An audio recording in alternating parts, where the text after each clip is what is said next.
Okay, so are we recording? Yeah, we're good to go. All right, cool. Oh, Whenever you're ready. okay, awesome. So welcome everyone to another deep dive. We always get so many questions about dog behavior. Oh, cool. Yeah, it's super fascinating. I'm excited to hear it. Okay, so first up is barking. We all know dogs bark, right? Yeah, it's It- kind of their thing. right, exactly. But it's not always a happy, hey, let's play kind of bark. Right, right. Thank That's the you. thing with barking. It's not just the amount, it's It's the why. the why. Yeah, exactly. You got to look at what that bark's actually saying. So how do we tell the difference between like a happy bark and an anxious one? Well, I mean, think about it. Like your dog's excited, they see you, they do that whole happy dance, and their bark is all bouncy and bright. Yeah, yeah, like I'm so happy to see you. Exactly. But a scared or anxious bark, that's different. It's more high-pitched, kind of frantic.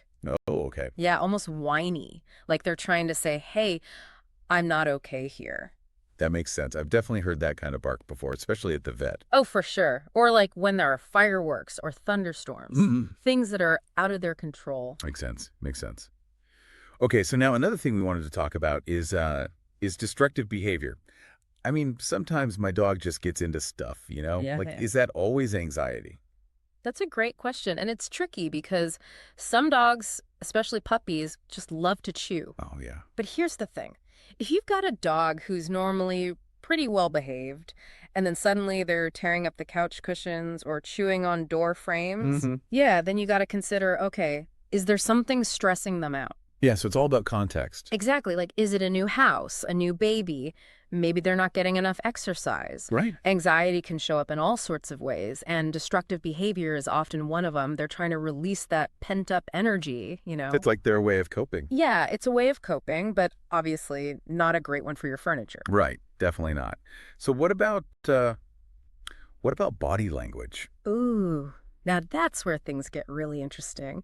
Dogs are all about nonverbal cues, and it's like learning a whole new language. Right. It's like they're talking to us, but we just got to learn to listen. Exactly. So think about the tail. Happy dog, that tail's wagging away, right? Yeah. But an anxious dog, their tail might be tucked between their legs, almost like they're trying to disappear. Oh, yeah, I've seen that, like when they're scared of something. Exactly. And then there's what's called whale eye. It's when they show a lot of white in their eyes, like they're looking at you sideways, but with fear, not playfulness. Mm-hmm. Hmm. That's interesting. I'll have to pay more attention to that. And don't forget the ears. A relaxed dog will have their ears in their natural position, but when they're anxious, those ears might flatten against their head, again, like they're trying to make themselves small and invisible. Okay, so we've got the tail, the eyes, the ears. It's like a whole puzzle we're putting together. Yeah, it is. And just like with a puzzle, you need all the pieces to see the full picture. One sign alone might not mean much, but when you start seeing several of these behaviors together, then it's like, okay, something's definitely up.